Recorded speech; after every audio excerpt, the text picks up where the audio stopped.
I mean, something like that. I am traveling out to Orcas Island for Christmas time.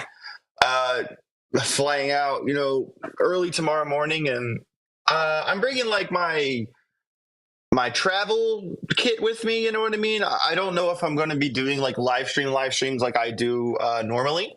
um I don't know. I think like going into the new year, if I'm ever going to like change up my content schedule, that's a pretty good time to do it.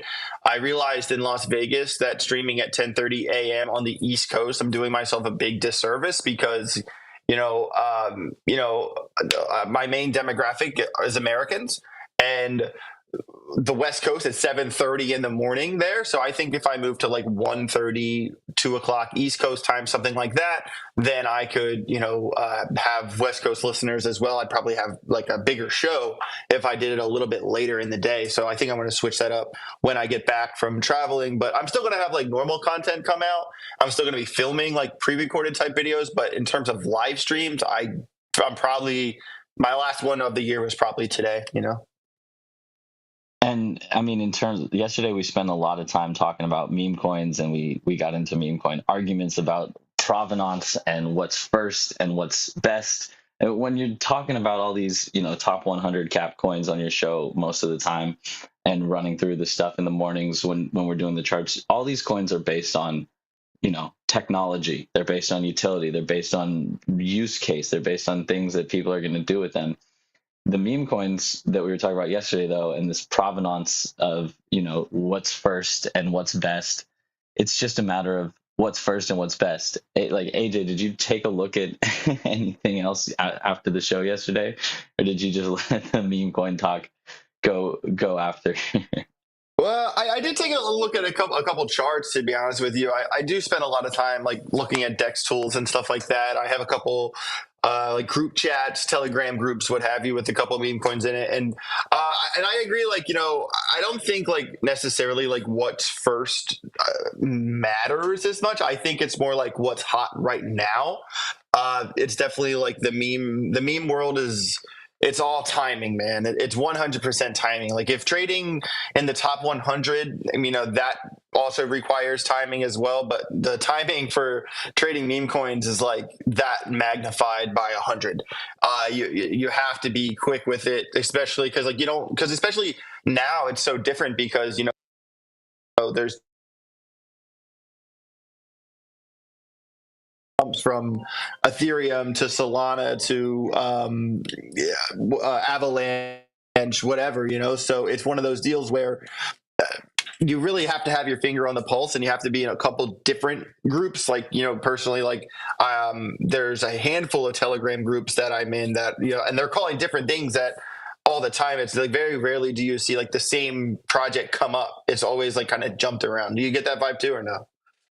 Yeah, I mean, it's something that always is shifting. It's always a new project. There's always something new to pump. There's always something new to chase, and we're all looking for that sweet 100x or 1000x, and those massive gains in the meme coin space. I mean, when it comes to, you were saying it on your live stream the other day. It was actually really interesting that your grandfather and your uncle used to, you know what, you tell the story. Your grandfather and your uncle used to do what when you were watching stocks?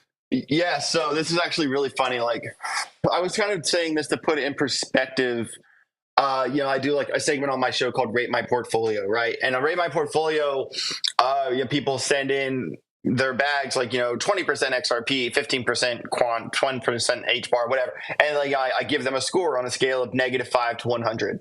And a lot of people think that like I'm too bearish because I think like I don't think XRP is going to 20x from here. I don't think people realize for XRP just to 10x from this current point in time would require like a 360 billion with a B dollar market cap. Right now the total three chart's only 417 billion. So you've really put in perspective like how much market share XRP would have to get, market cap even with market cap, XRP would have to get just a 10x from here. Where if for Algorand to 10x from here would only require a 14.2 or 14.3 billion dollar market cap. So what's more likely to happen? XRP 10xing or Algorand 10xing? Like just considering how much work, how much money has to go into these coins for the same outcome to happen. And because of that, people think I'm too bearish because I don't think some projects in the top 10 can 20x. And I'm like, you guys really got to like get a grasp on like perspective here. Like my uncle and my grandfather, when I was a little kid, used to like clash their Coors Light cans together when they got 8% in 1 year in the stock market. I mean, my grandfather and my uncle were tickled pink if they got 8% in 1 year. In 1 year. And people are over here calling me too bearish because I think something is going to 8x and not 20x. And I'm just like, you guys like really got to put in perspective like the heart and soul of investing. Like it's not just a guaranteed thing that you're going to double, triple, 3 times, 5x your money. There are, cases where, people get in at the right time, like Shibtoshi, who's listening, for instance, who's done very well with Shiba. And like there are people out there that have done timed things very well and can turn $5,000 into an exorbitant amount of money. But these are like the exceptions, man. Like they're like, not just because you really like a project and you have conviction about a project, that doesn't guarantee that you're going to 20x your project just because you like it.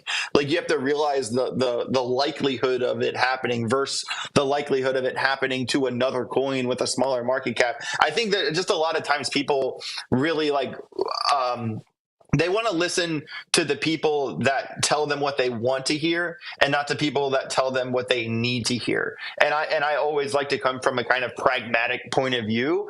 And I don't know. I just don't like getting people all excited, and I don't want to be the one that gets blamed when they get let down. Does that make sense?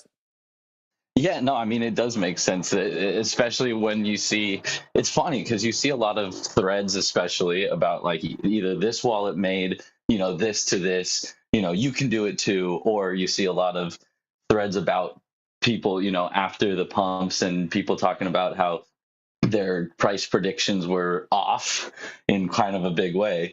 And you don't necessarily want to be there. But then people get mad at you, AJ, for being overly bearish, like you just said. It's kind of an interesting dilemma or catch-22 you're in. I mean, for sure. I mean, the price prediction game is not an easy game, especially like from a technical analysis standpoint. I always like to say, like, I don't like to predict. I like to react off certain levels, react off certain volumes, certain indicators, whatever. And, from like an intraday or like intra-hour trading, reacting definitely works a lot better for my win-loss ratio than guessing. You know what I mean? And I don't like to guess. And in the price prediction game, that's actually kind of how I got well known in crypto YouTube, back at the Hit Network on BitBoy Crypto, because I kind of took over for the price prediction department because, Ben did a lot of really high, large price predictions. And, not either they didn't go as high as he said they would, or it didn't happen at the time he said they would. And I kind of saw like him deal with that backlash like firsthand. You know what I mean? So I kind of realized like, if you're going to do a price prediction, give a range of time, never an exact date, and give a range of price, never an exact price. And that way, like you can kind of cover some bases on like the likelihood of something happening, because it's trading, right? And at the end of the day, I mean, I'm sure Tom Crown or Sin City Crypto will tell you that trading is a game of probabilities. This is a game of statistics, the game of likelihood. And a lot of times I think people really tend to gravitate towards the people, like I said, that tell them what they want to hear. Like everyone wants to know that the coin they're holding is going to 20x no matter what. But the problem is that these people sit around and wait, like say their portfolio's at 50,000 and then they're not going to sell until it hits 5 million. Well, what if it gets to 3 million and that was the top? This is where people get in trouble, because they got good gains. They got a bunch of X's, but they didn't accept like their goal is way too high and it's not like reasonable. Like I've seen so many scenarios, man, so many scenarios. I mean, I've been in crypto since 2017 where, you know, someone will buy a coin at 2 cents. That coin will go to $8 and that person will say, well, what if it went to $10? And I'm just like, well, when is enough enough? Like, at what point in time did you do good and accept that? And I think enough. it's never enough. And that's the problem, man. That's the problem, dude. Like, I think there needs to be a more pragmatic approach, a more reasonable approach that people, because people always want to feel guaranteed. People want to feel like things are a guarantee, like 100% this is going to happen.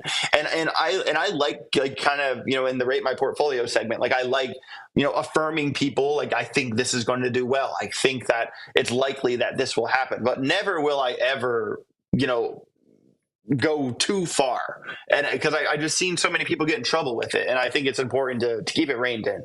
Just be reasonable. What do you think, Tom Crown? How are you doing, bro? Morning, brother. I don't know if this is working because I'm on my PC, but you're laying it down. Good. You're laying it down. There are no guarantees in trading, and enough is never enough. And I see so many people fail just from that one mistake of, well, what if it went to 10? What if it went to 20? Like, if you don't have something in your mind already before you enter something, you're going to ride it all the way back down. I mean, that, with very few exception, is the reality that I've seen. Really recommend the moonbag strategy. You guys are probably familiar. Just when a coin reaches whatever determined level you decide, whether it's like 2x or 5x or whatever, just taking your principal back out and letting it ride. And that way you don't have to have an exit, right? You can ride it all the way back down. You have no more risk. But I really, really caution against kind of that. There's never enough. That's probably the only surefire way to lose, you know, your gains over time, is to just wait for more. And we all do it. A little bit of thought can go absolutely a long way there. I mean, 100%. And this is why, you know, any like reasonable person that talks about trading is always going to talk about risk management. That's like it's a 2-word combination that we hear thrown around a lot. And for me, I'm always in the school of thinking where if anytime, even if I put $100 into my Coinbase or $100 into a meme coin or whatever, even if it's a minuscule amount of money, I will always write down I have my handy dandy notebook that I write down my price targets. And like, you know, some people will do something, well, like say they have $1,000, it gets to 3,000, they take it all off the board. Or some people will do something like, you know, they'll take out their principal investment and then have a moon bag. Or some people will kind of titrate out 20% at a time as it hits like certain support resistance levels or whatever. There's a million ways you could skin the cat. But the point is that before you invest, before you put your hard-earned money into the market, to write it down and write down your plan and stick to the plan. And I know that sounds like very generic. I know that sounds very like, yeah, well, no shit, people might think. But listen to me.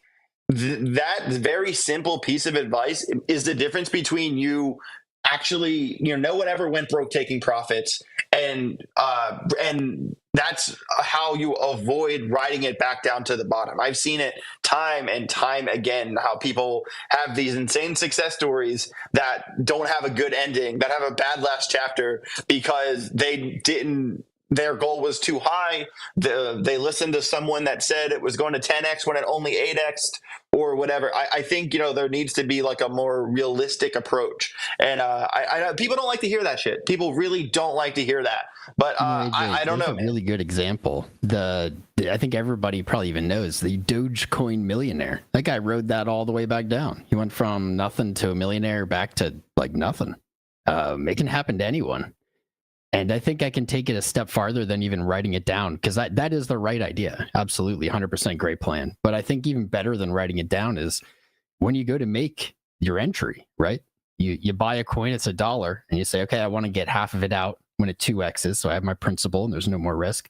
Instead of even writing it down, just set it as a limit order. Just set it and walk away. Your plan cannot fall to user error then. You've already set it in motion, and when price goes there, you take that profit. You might even be asleep at the time. It's my preferred way to do it because you don't have to think about it, and our thoughts tend to be our biggest enemies. I mean, that's a really good plan. I don't know. And this kind of ties into another thing I always talk about is where, I do this segment called Rate My Portfolio, right? And I see a lot of people, a majority of my audience, has a bag between, say $5,000 to $10,000, right? And, maybe even 20,000. And the thing with these bags is like, I'm kind of in the school of thinking where I would rather have a bunch of money concentrated into, like, if you have a smaller bag, like $10,000, I would rather have 2,000 in 5 coins or 2,500 in 4 coins than, $100 in every coin.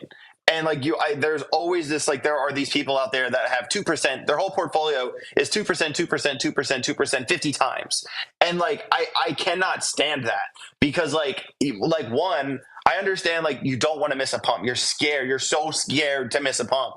But the thing is that you're actually going to miss out on making real money, and for a couple of reasons. One, if you are a person that only has $10,000, $20,000 in crypto, you are not going to be able to manage having that many coins and exiting that many coins at the right time. It's not going to happen. You will not manage that correctly. If they're opposed to if you have, 6 coins, 7 coins or less, you can time that pretty well. You can manage that. You have a manageable bag. And I don't know, man, I can't stand the 2%, 2%, 2%, 2%. Like, I understand you're so scared to miss a pump, but I would rather like concentrate into the coins I think are winners than like buy a little bit of everything everyone talks about. Like there's this you're just going to miss a pump sometimes. Like, I miss Solana. And do I want to buy Solana now at $80? Nope, I don't. Did I think Solana was never going to get back to where it was back when it was at $8? Yes, I did, because it turns off and turns on and it's centralized and it was manipulated and all of this other BS. Like, that's not a project I wanted to touch.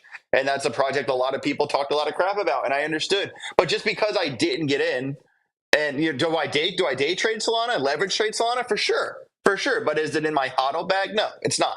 And am I going to jump in it now and get that FOMO because it's pumped? No, I'm not. I would rather look at the projects that have not popped off yet, that are still like trying to get above previous support resistance levels than, chase a coin that already pumped a couple 100%. So we got Alpha with his hand up. Alpha at Meta Saiyan. Tell me how to pronounce that.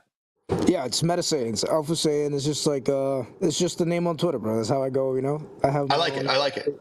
My alter ego on fucking Twitter, But yeah, in regards to like the portfolio management, like, it's so key. So like, I'm trying to avoid getting into so many blockchains, but I'm getting into categories of blockchains. So what I'm focused on right now, I'm really heavy on BRC20s, like I told you. So like, I'm looking into all the top inscriptions of all blockchains. So like, Solana has inscriptions, Dogecoins have inscriptions, and they all have meme coins, right? And those are like 5 tokens that are gonna like possibly hit 1 billion market cap respectively on each of those blockchains, just because it's a new meta, right? So like, I try to maintain that focus in that manner, and then I also have my portfolio that, like, even yesterday I was like fucking shitcoining 10k liquidity fucking shitcoins on Solana, and the thing about Solana, I think it's just one of these things that I've been in Solana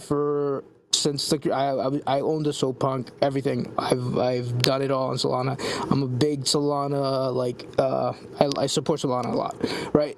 Solana is just something that I use daily, and something that I use daily, I go back to like this stock model, like Nike, Apple. It's one of these things that could be integrated in your daily life. So like, something like that is just gonna have price go up.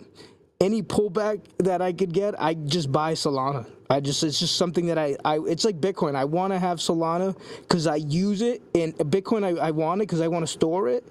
But Solana, I use it so daily and so frequently back and forth that I want to store it as well, because it's going to be so valuable just from that aspect that Solana just moves as faster than any other crypto around in any blockchain. Yeah, like Solana's gonna be like Helium Mobile and Solana like integrating. So like this shows like Solana's tech, right? It had the capability to integrate 3 blockchains to create a hardware product for customers in real life, right? So it used Helium, IoTeX, and then Solana as a backend.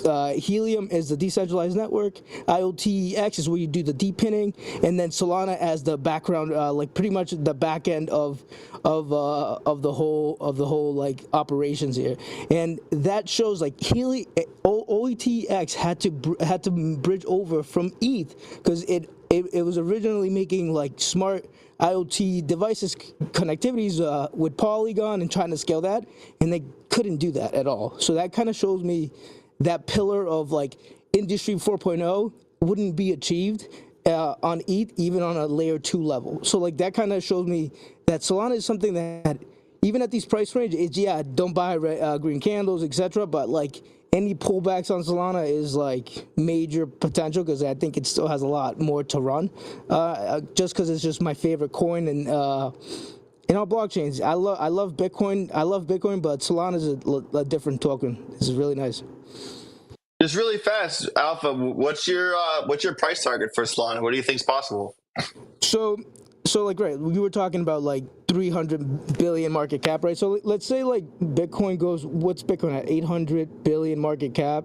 If Bitcoin does a 2x, it's 1.6 trillion dollars, right? Like, so like ETH will follow. ETH is at like 200 billion, 200, let's just put it in approximate round numbers, 200 billion market cap.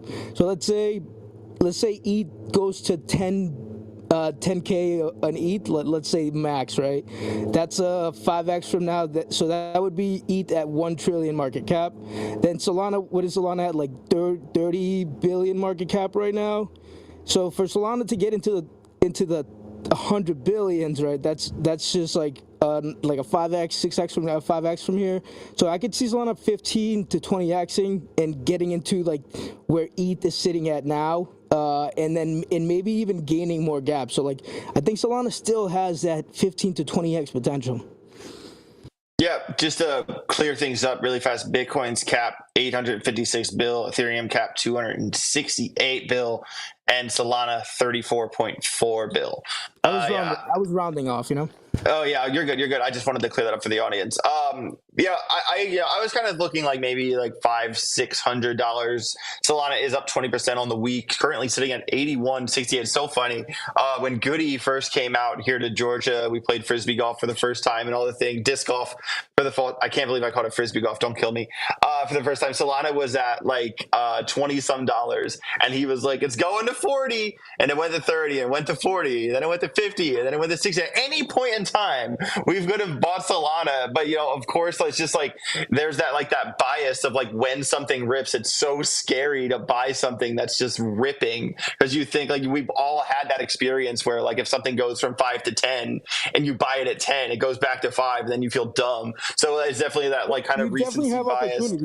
You definitely have opportunities. So you have AVAX, Polkadot, like these coins that like last bull market kind of had like the same parabolic shot as Solana, like just from shooting from wherever they are now to like, so like let's say Polkadot could shoot from like $8 or something to like $50 overnight. Like I could see that. Like we could just wake up. Yeah, I mean, yeah. To be honest, like that's like kind of why like Shiba King, I do see your hand up. I'll get to you in a second. I like that's just a lot of the reason why like a lot of my strategy right now is kind of looking at everything from like I guess near protocol below. Near protocol sits at 3.03 billion, and then you kind of see like H bar just under 3. We got Render 1.6 billion, Quant 1.5, Algorand 1.5, almost 1.6. Even the Graph, like those are the kind of coins that like I'm personally zooming in on in the top 100, just because like I know that these coins, it's all very possible for them to get to 20, 30 billion, like probably minimum, and like coming from 1.5, 1.6, 2.8, 3 billion. I think that those are the coins that I'm really zooming in on. Like I do feel like I personally, for my personal portfolio, like I don't hold Bitcoin or Ethereum just based off of probabilities of things. I'm not here for a 2 to 3x. I'm trying to 5 to 10, maybe 12. And like I kind of feel like Cardano, XRP, Chainlink. Those are like my safe picks, where the coins below, near everything near protocol below are the coins I'm really targeting for trying to get as many X's as I can. So that's the strategy. That's at least my strategy. Let's hope it works out. We got Shiba King with his hands up from New Jersey. Where are you from in Jersey, man? North Jersey, Bergen County, sir. Very cool, very cool. I've been to Englishtown Raceway, pretty cool dirt bike track there in New Jersey. Spent a lot of time in Jersey. That's cool. So how you doing today? What's up? Doing good. Just listening in, just here to jump in the conversation. I know, talking like 5 months ago when everybody from ETH was like, Sol's dead. It's never going to go back above $30 again. It's never going to go back to the all-time high. And I'm like, how long have you been in the market? And they're like, 2 years. I'm like, okay, that explains it. If you're here for 4 years, you understand cycles and understand that it takes a little bit of time. And unfortunately, because of FTX and all the rest of this drama that's been unfolding since 2019, which was the shit of all years, and I mean, we still haven't really fully recovered from that. So it's just been like people coming in and then just panicking because of volume and stuff like that. So we did see the market flip, and I think a lot of people are more confident in Sol now, not only because of the price of it, it's because of how the NFTs are also doing. So I think people kind of wanted to see how it would build out. And just like ETH NFTs, it took some time, and it took about a year. So I think if we fast forward from a year from now, in this exact place, December of 2024, we're going to see some crazy parabolic prices. Very, very good chance if Bitcoin does break, 69K and go for 100 or even plus. Which I don't know. I feel like there's going to be a huge sell-off near 100 because of laser eyes, and everybody's like, "Oh my God, 100K." But if we do break that, there's a very good chance that we could see Sol 600 plus, Ethereum 15K plus, Bitcoin 150K plus, and these are targets we could see by the end of 2024, which is like half of what like the news is saying. Like they're all like, oh, maybe 80K by the end of 2024. I mean, that's, for me, the low target for the end of next year is double topping at 69K. So I honestly feel like we have a very good chance of getting that, which I said before on multiple stages. We have a very good chance of double topping before the ETFs go off in March. Like, I think there could be just a huge influx of buying and people thinking about like they're missing the train again. But when it comes to like Shiba and Bonk and XLM and ADA and XRP, I've seen them do times 10s plus in a bull market. And then we see Ethereum and Bitcoin follow going times 2 or 3. Hence 6K to 20K, 20K to 69K. And, here we are, 40K to what? 120? Or maybe it goes a little extra, 180. So there's a lot of room there. And it's really going to depend on a lot of variables, which is ETFs, politics, and the halving. So there's a lot of things that could screw us over here, or possibly nuclear war, which seems to be like the hit topic now since Facebook is building bunkers, and like billionaires are just building bunkers now in Hawaii, which is like a place that foreigners don't like people there. They don't like the foreigner people there. Like, well, how are they allowing them to build bunkers? So a lot of interesting things. That was a tangent, but yeah. No, I mean, I have like this really nice cardboard box that I think it's strong enough. I think I might be safe. It's good. It's that Walmart cardboard, baby. Like it keeps. The TikTok shop has build your own forts. I'm sorry, the holiday TikTok got me, but they're very, very cheap if you wanted to build yourself a bunker.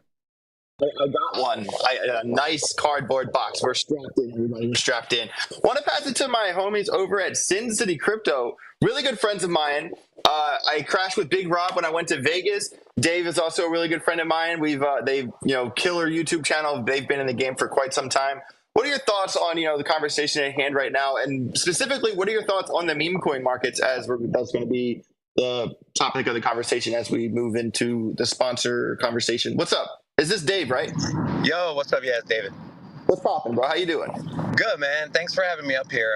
Pretty interesting conversation here. What I we're based out of Las Vegas, and how I think about meme coins is kind of like gambling, right? The casinos are always putting out news articles and taking pictures and marketing people who hit jackpots. What they don't market is the people that go in there, lose their life savings, or make stupid decisions and don't make money. And so for every tweet or every video you see of, oh, I turned $100 into $100K or $1 million, there's thousands of people that got in at the top. They were exit liquidity, or they over leveraged themselves, or they threw the entire house at it. So the way I look at meme coins is gambling. I'm not one to tell people how to spend their money. I just like to let people know, hey, there is a risk. And I forget who was talking about entering markets when they're hot and it being scary. I mean, there's a saying, you never want to jump on a train that's going 100 miles an hour. You always want to wait for it to come to the next stop, and that's the same with anything, whether it's meme coins or Solana or Bitcoin. But for me, I believe meme coins are the gateway drug for people to enter into crypto, right? And this is your average person who doesn't want to understand blockchain technology and what is proof of stake versus proof of work. They like community. They like making money, and those are the people, the new people that are coming into crypto, getting onboarded. You hear the argument for some people who are saying, well, all that money is being drawn away from these projects and really building the space out, and it's going to shit coins and bullshit like, Bonk or whatever the case may be. But for me, if those weren't available and people weren't investing money, would we get those new influx of people coming in? Because you come in here, you invest in a meme coin, you make, I don't know, 10x. You're like, okay, this is kind of cool. What else can I put my money in? Then you start expanding, then you start learning, and next thing you know, you become a laser-eyed Bitcoin maxi. So the people is the crypto markets move in cycles, right? There's a money flow picture that always makes its way around during the end of bull markets and the beginning of bear markets. Money usually starts with Bitcoin, flows in Ethereum and mid caps, and then it goes into the low caps and meme coins, and then eventually everything starts to flow back into Bitcoin, especially now with the ETF coming presumably in early January. You're going to have that FOMO of people saying, oh my God, they're going to wake up one day, there's going to be rumors of, oh, BlackRock's going to get approved in the next week. People are going to start FOMOing into Bitcoin. They're going to start taking their profits on some of their meme coins and say, hey, I don't want to miss this 30, 40, 50% Bitcoin pump because I know the ETF is going to bring a lot of money in. So all I'll tell people is understand the way money flows in the crypto cycles. Never invest anymore. Pretend like you go to a casino, right? You go to a casino with the amount of money you're willing to lose, because if you leave with nothing, you're fine, right? You have a good time. Do the same thing when you're investing in low caps or meme coins. And never, ever forget to take profits along the way. AJ, you said it. No one ever went broke taking profits.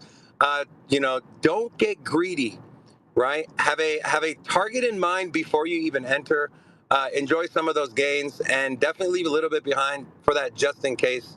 I've been in several trades where I don't leave anything behind, and then the next thing you know, this thing keeps pumping, and then you feel like you made a mistake. But tread with caution, man. Enjoy yourself. Know that it's gambling. You can make a lot of money. You can also lose a lot of money.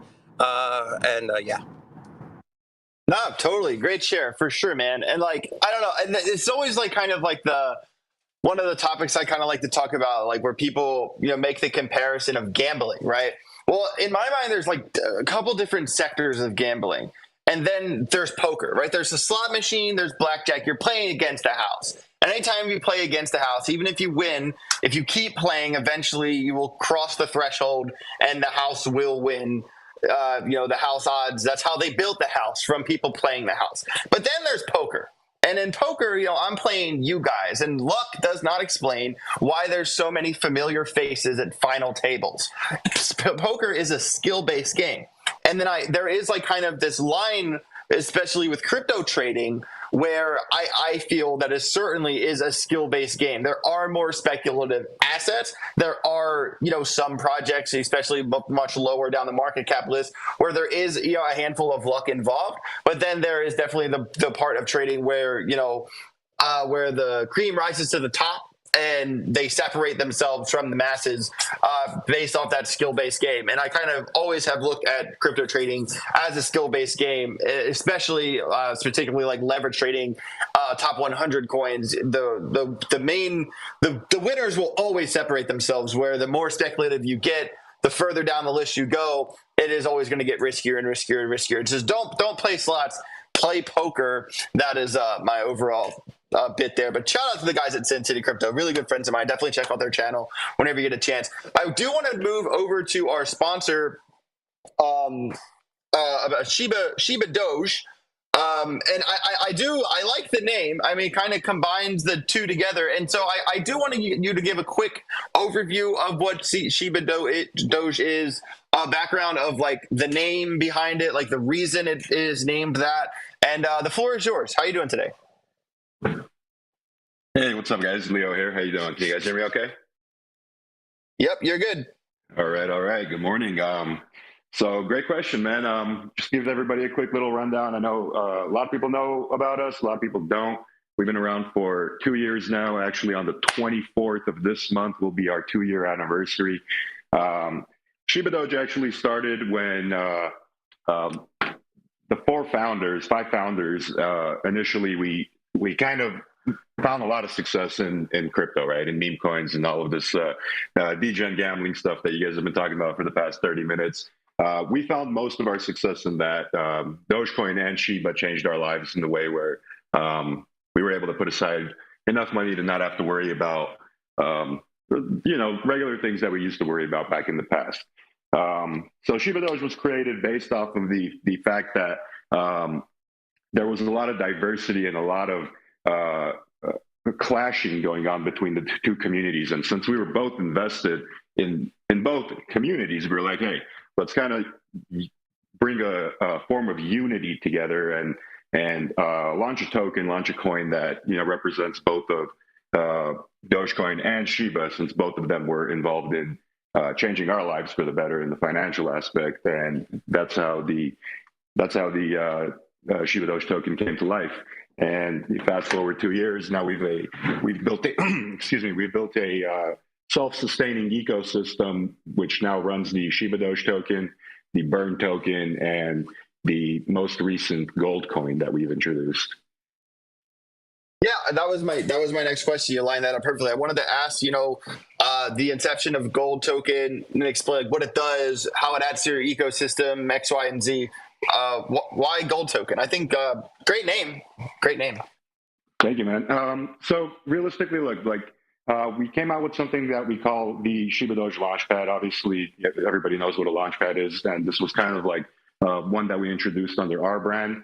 And the entire purpose of the Shibadoge Launchpad is to be able to bring new launches to our community and just the general meme coin community in a safe manner. What we've done over the past 2 years is kind of like solidify that we're here to stay. We're people that you could trust in the meme space, in the sense that we've done a lot for our community. We've given away over $1.5 million on chain to our community, to random giveaways, to Twitter, Telegram, whatever, you name it. We've given a lot back to our community. And we're trying to build that type of trust, because somebody said it in here earlier, meme coins are the gateway drug for people to get into crypto. That's how I got into crypto. That's how a lot of people that I've met got into crypto.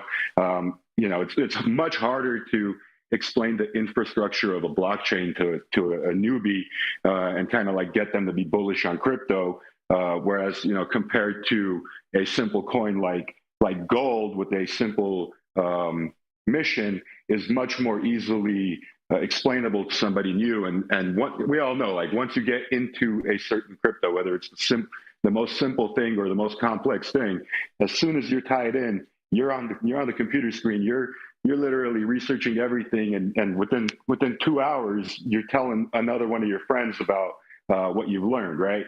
And I do really believe that meme coins are the gateway into the bigger circle of crypto. And I think what we're trying to accomplish here is build a safe space where people can actually introduce themselves to meme coins and kind of take that first dive into the crypto world. And obviously there are a lot of devs out there with bad intentions, and you guys said that it's gambling, and I think one of the first things that people gamble with when they get into a new token is that that's going to just pull the liquidity after an hour when I buy in at launch, right? So we're trying to defeat that purpose, where people can be like, all right, cool, these guys have been around forever.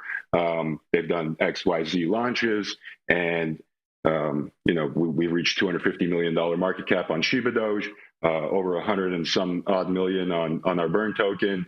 The gold token went to about 12 million, I believe. I'm not entirely sure. I can't remember off the top of my head. But realistically, what we're trying to do here is build for the long term and show people that the projects that we bring continuously have support and continuously have a workforce behind it. So it's not just a meme coin, it's a meme coin with a little bit of a spaz to it, with a little bit of kick behind it, and a team that knows what it's doing, and the community that is very passionate about what we've got going on over here. I love that. I got a lot of what you just said there. I mean, I completely agree. Like the gateway drug into crypto idea. I've said this 100 times. Like anytime someone from high school or like my little sisters, whatever, they ask me about crypto, like they're not asking me about HBAR and Quant. They're asking me about like Dogecoin or Shiba or now, Pepe or Bonk or whatever. And that is, a very like kind of amazing part of crypto that really is so good at onboarding people. And another part of what you said, there is unfortunately a lot of tribalism in crypto. The XRP people hate the Cardano people. It's very, very tribal, especially like the Pulse Hex community. Like they will absolutely they will grill you on Twitter and try to cancel you if you don't talk about them. You cannot talk about someone and get just reamed out on the internet. And I do like the Shibadoge just kind of like, so is that like sort of the mission inception of it to unite the two communities together? That's like basically what you said, how it started, correct? Basically, yeah, that's basically how it started. And it was to combat that tribalism because, we were both, we were invested in both projects. And to be honest with you, we didn't really make a dent in the tribalism of the Dogecoin and Shiba community. That's what the mission was.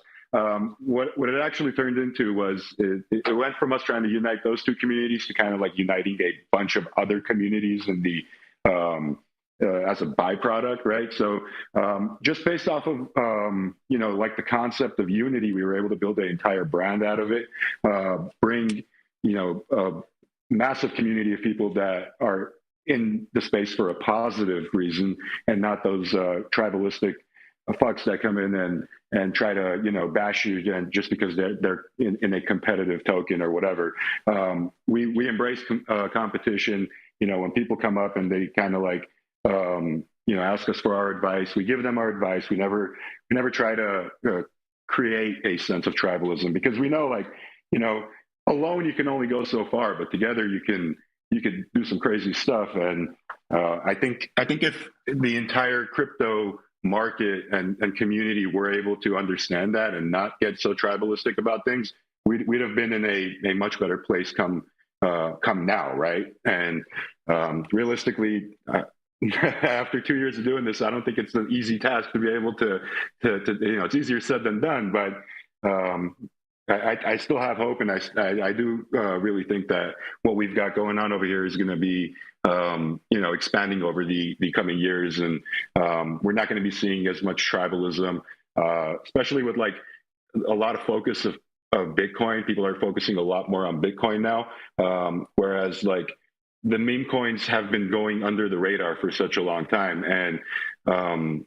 once the attention comes back to meme coins, I think a lot of people are going to be looking for a community or a project or a space where they can feel safe and kind of learn and dabble in. And over the past 2 years of us doing what we've done, I think we're creating a breeding ground for new people to be coming in. No, for sure. And to kind of run off what you said, tribalism in crypto is a very natural thing.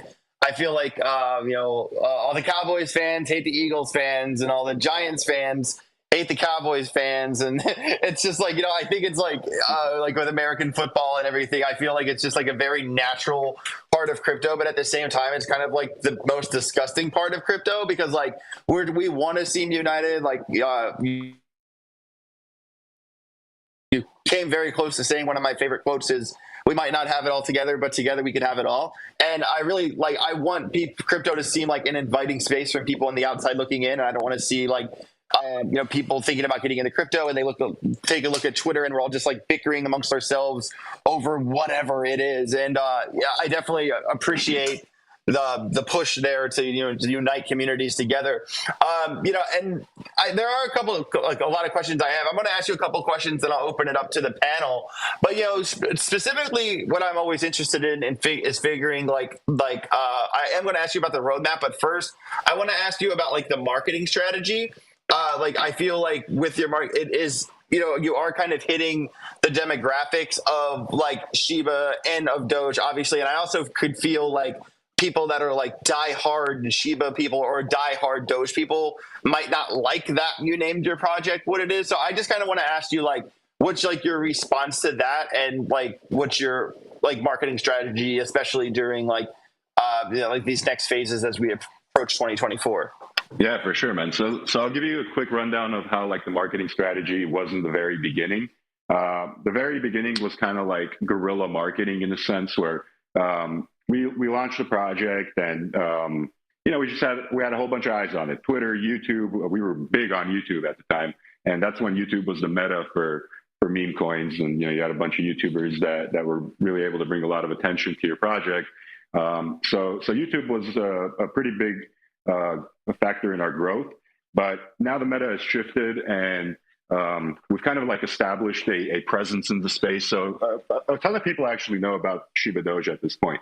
I don't think we ever got any backlash for naming it what we named it, and obviously that's a good thing. But something that's very interesting that's going on now, and it's in my opinion probably my favorite form of marketing that organically started to happen on its own without us kind of like trying to attempt this or having the idea of it at all.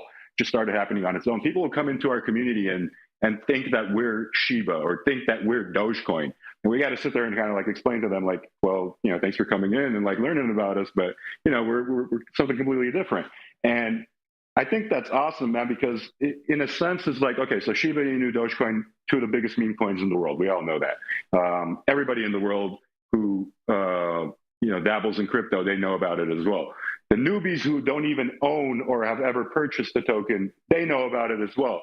So it's a household name. And it's very easy for people to kind of like get behind it, right? Because they've heard about it. They've heard about it nonstop. So it's something where it's like, would you buy something named Shibadoge or gold rather than something that you call like hairy reindeer grandpa Inu, right? Like people would be like, all right, what the fuck is that? Like, I'd rather get into something that is easier to understand. And it's just funny because we didn't see this coming. We didn't think like, okay, cool. Like 2 years down the line, people will be coming into our community, coming into our Telegram chats and being like, hey, like, I'm part of the Dogecoin community. I'm so happy to be a part of the Shiba Inu community. And realistically, I think it's organic marketing in a sense that is going on in this currently. But I'm not gonna lie to you, man. I think the meta in terms of marketing for meme coins has shifted in a very dynamic way, where there really isn't a crash course plan that a project can take anymore. And I'm saying that firsthand because we've struggled with trying to figure out what the new meta for marketing is, rather than you have a new launch and it just pops off and the marketing just happens on its own because everybody and their mom is talking about it. That's completely different. But when that hype dies down, you got to have a plan in terms of like how are you going to market. And we've tried everything under the sun to kind of like test what works, what doesn't work. And it's just it's a different meta in terms of marketing for meme coins right now. And I think it's a very, I don't want to say expensive because I don't think the money even matters. Like even if we spend $100,000 on certain marketing, it just might not have the same outcome or the same effect as it did 2 years ago. So I think now it's more organic. Go out there, talk to people, let them know what you're about, and let them spread the word. Because me going and telling two of my friends about a project is much more effective than me scrolling off Twitter and seeing somebody shill a project. Like I've never bought a project that I've seen somebody shill off Twitter, like ever, me personally, right?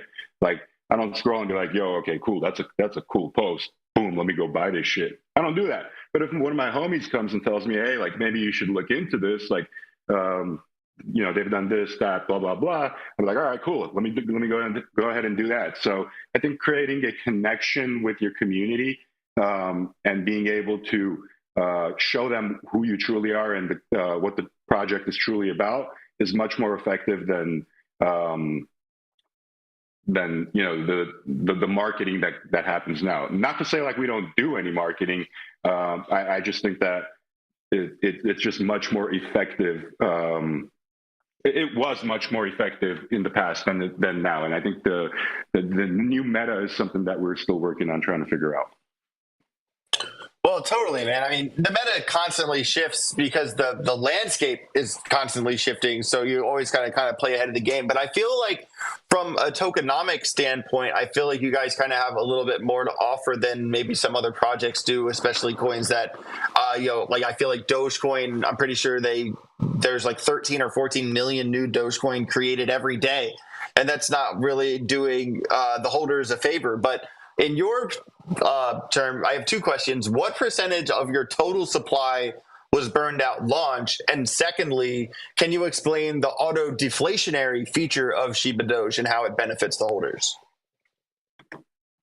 Yeah, for sure, man. So at launch, exactly 50% was burnt. And I believe we're at like 55% now, which happened organically post launch. We have an auto deflationary system.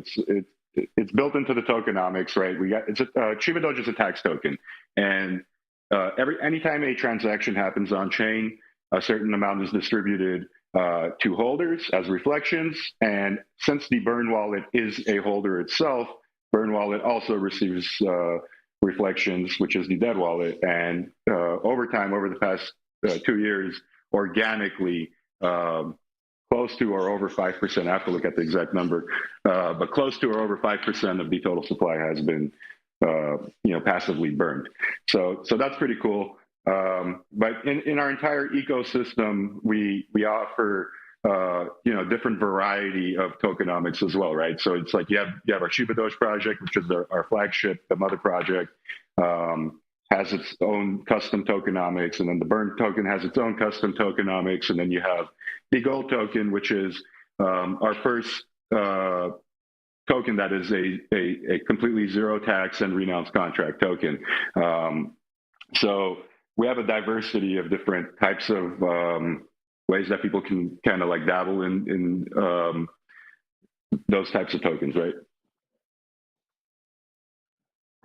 Sorry, my mic wasn't working there, but yeah, and I like that you're giving options as well. And there's plenty of other things to offer there. So I do want to open it up to the panel, but before I do that, I just want to ask one final question: can you give a quick overline of the roadmap and key milestones on it?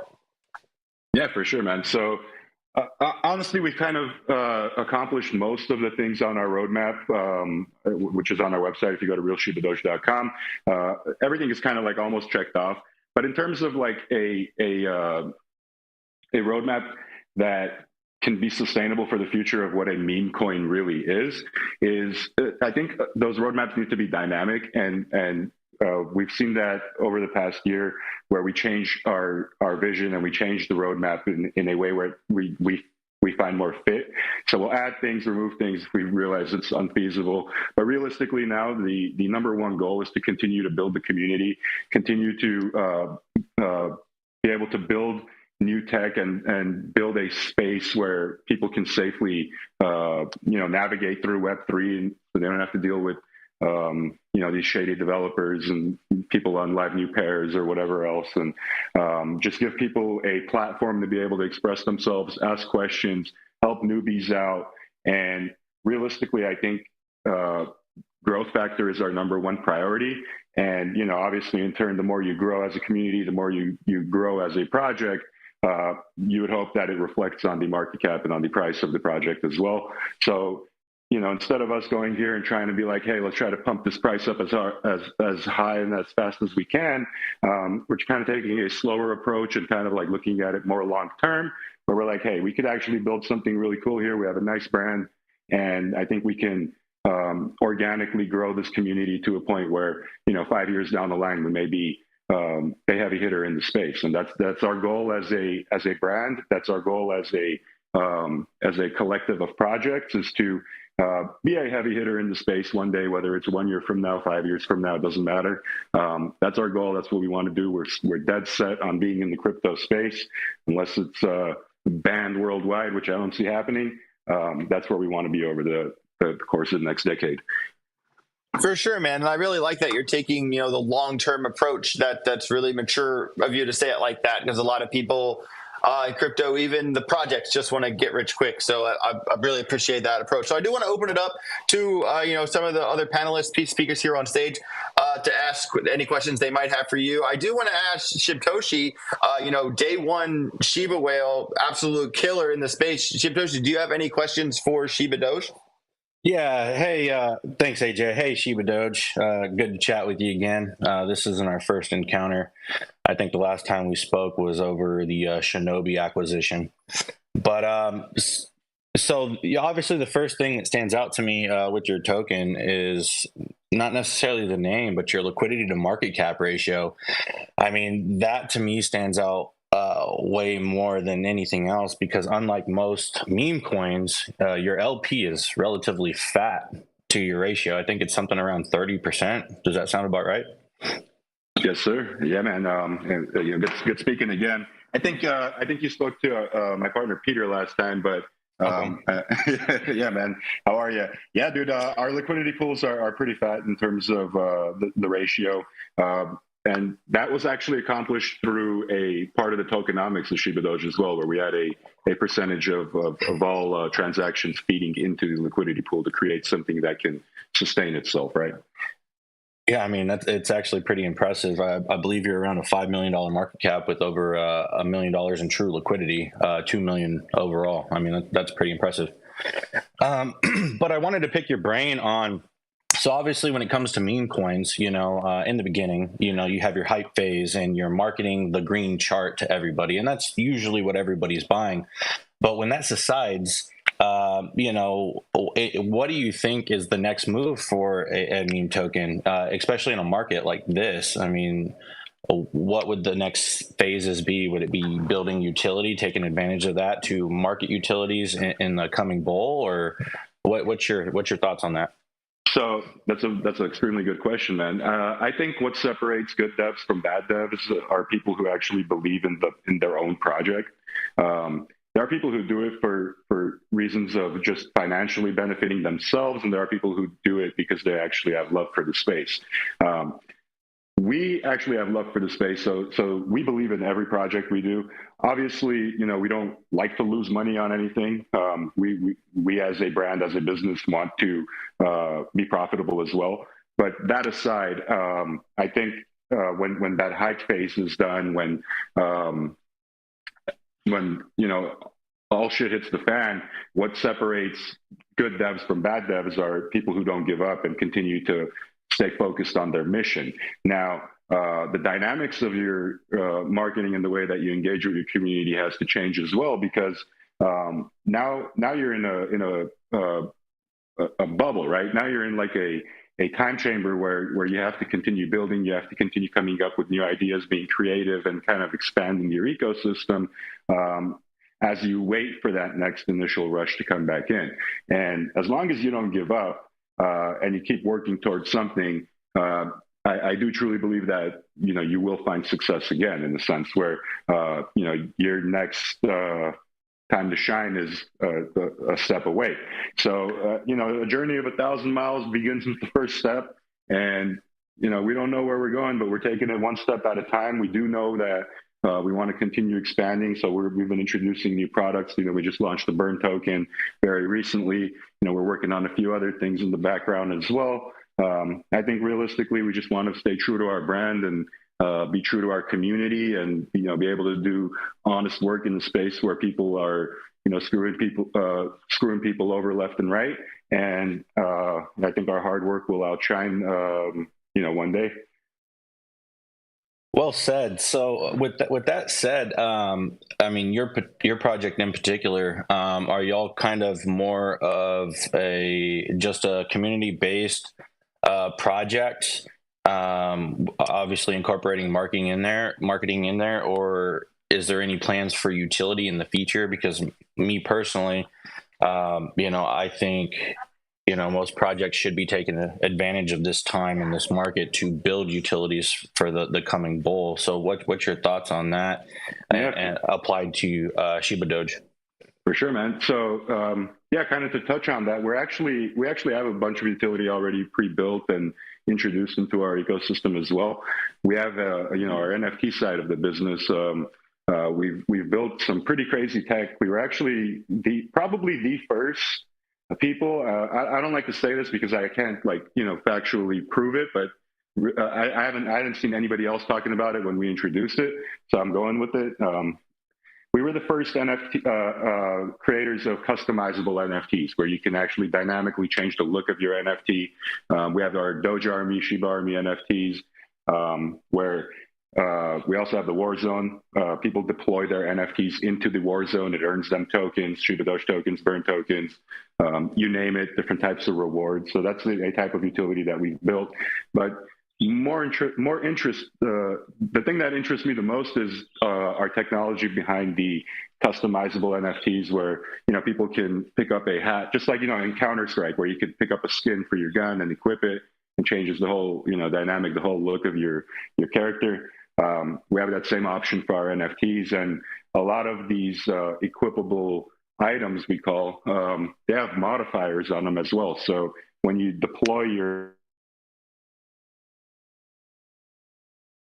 that item that has a modifier on it, it kind of changes the way that you receive your rewards. Maybe you get 2 extra rewards, maybe you get 1.25 extra rewards. And I think we are going to see a certain type of surge in the NFT market in the near future, where I think if you're just a regular PFP project, that's not going to cut it anymore. You're going to have some type of technology built in, and I think this is a pretty good technology to have. And we're actually working towards figuring out a way to white label this so that different creators will be able to benefit from the tech that we've built. Very absolutely interesting. Yeah, very interesting for sure. Good. No, I was just going to say, yeah, with that said, that was going to conclude my question. So thank you, Shibadoge, for your time. For sure, man. Thank you. Awesome. Appreciate you having you on. We are unfortunately about out of time on this space here. Before we wrap the space, Shibadoge, I just want to give you the floor if there's anything that you want the audience to say. We do have, about 1,900 people in here at the moment. If there's anything you didn't get to say, anything that wasn't addressed in the questions that you want to say, now is the time. The floor is yours. For sure, man. No, I just want to thank everybody for coming in and listening today. I want to give you guys your flowers for hosting an amazing show, man. You guys come on here week after week and do your thing. Obviously, big kudos to you guys for building the platform that you have. Keep going strong. And for everybody else that's listening, guys, if you haven't heard about us, if you haven't done some research about what we got going on in the Shibadoge ecosystem, go to realshibadoge.com, join our Telegram, come in, ask some questions. Don't be shy. We've got probably the nicest community out there. You're never going to be shut down. We have weekly AMAs. For the past 2 years, I've been doing an AMA every single week, if not 2 times a week. We're one of the most transparent teams that I've ever came across. Maybe there are teams better than us, who knows? But I do think we're an amazing team. We try our best to make the crypto world a better place for not just us, but for you guys as well.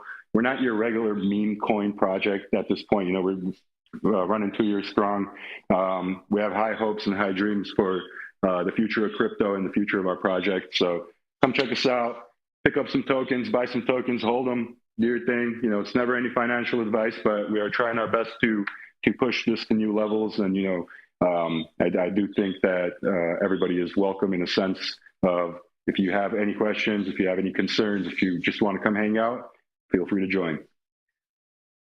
Absolutely love it. Big shout out to Shibadoge and their new coin, the gold coin. Those are both speakers on the stage. Make sure you give them a follow if you haven't already. Definitely go give them some love as they're trying to build a good thing and are super positive and transparent about it. Love to see that in a space. Big shout out to all the other speakers that we have on stage: Sin City Crypto, Von Doom, Josh ONG, Tom Crown, Shiba Toshi, the Shiba King, and Roof at Shibadoge Inform. Really appreciate each and every one of you. Thanks for coming up here and being on this panel with us. My name is AJ Wrights Crypto. I am about to jump on an airplane and go out for Christmas vacation. So I hope you all have happy holidays, happy New Year, X, Y, and Z. Much love from myself. to the community. You guys are absolutely amazing. With that being said, that concludes this episode of the Roundtable. Really appreciate each and every one of you. Thank you for being here. My name's AJ Wrights Crypto. Get rich or get wrecked. Have yourself a great rest of your day. Later. Bye.